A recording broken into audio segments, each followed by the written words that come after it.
What's going on, guys? It's Zach with Military Mortgage Advisors, and now we're going to dive into some of the house hacking techniques that I have personally used myself, leveraging these techniques even while I was active duty, and showing you exactly how simple this is. Not to overthink the process, just kind of go with the flow of it. So the first method that we're going to talk about is the single family residence technique. This is personally what I did. So I purchased a single family residence at my first duty station, right? In this scenario, though, we're just going to run it a three-bedroom scenario. The house I actually bought was a four-bedroom, but for quick numbers, most homes are three bedrooms, one or two baths. It just depends on what you're looking for. So that's what we ran this scenario as. So with renting out the two remaining rooms that you have, depending on your market, you could charge anywhere from 500 up to $1,000 per room. It just really depends on where you're at. There are some places where you could charge a little bit more, a little bit less, but this is just a generic number that we're running with. Now, knowing that we have two empty rooms, right, that we can leverage with the numbers that we had between 500 and 1,000, what we're going to use for easy math is going to be half of that. So 750, or excuse me, in the middle of those two. So we're going to say that you're collecting $750 a month for rent for those two additional rooms that you have. Now, the housing example that we're using, Josh and I are based right outside of Fort Carson, Colorado.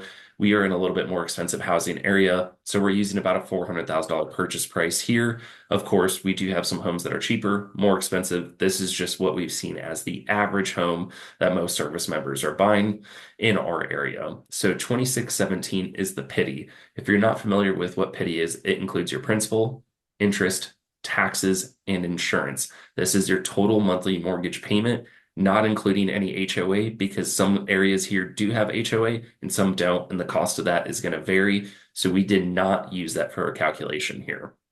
Now, we already said we're getting 750 per room, which gives us $1,500 a month in income, right?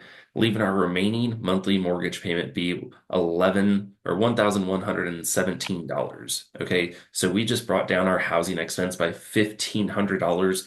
We have a house, we're building equity and appreciation for a fraction of what it would cost to rent out an apartment here. An average 1 to 2 bedroom apartment here can be as much as 1,500 all the way up to 2,400 I've seen for 1 to 2 bedroom apartments. Just depend on where you're at, what community you want to live in, and things like that. So this is personally what I did. This technique right here, the single family residence technique, just house hacking it, letting people live in the rooms that I had empty because it was just me at the time, right? It for my personal situation, it essentially covered my mortgage payment, so I was living rent free, and this is why I really like this technique. What we are going to dive into is another technique. Now, Airbnb has become extremely popular, and you can even rent out just a room on Airbnb. So let's say we're taking that same three-bedroom house that you have, you live in one bedroom, and you rent out the other two through Airbnb. Now, an average room rents daily in our market for about $75 a day. And if we just factored a 50% vacancy rating for both rooms, at 15 days for $75 per night, we're making 11.25 per month. For both rooms rented, that is 22.50 per month. Your remaining monthly mortgage payment using our first scenario is going to be $367. Now, I don't know where else you can live for $367 a month, but that's just me. You may have an end that I'm not aware of, but this is really a few different ways on how to lower your living expense with a single family residence technique.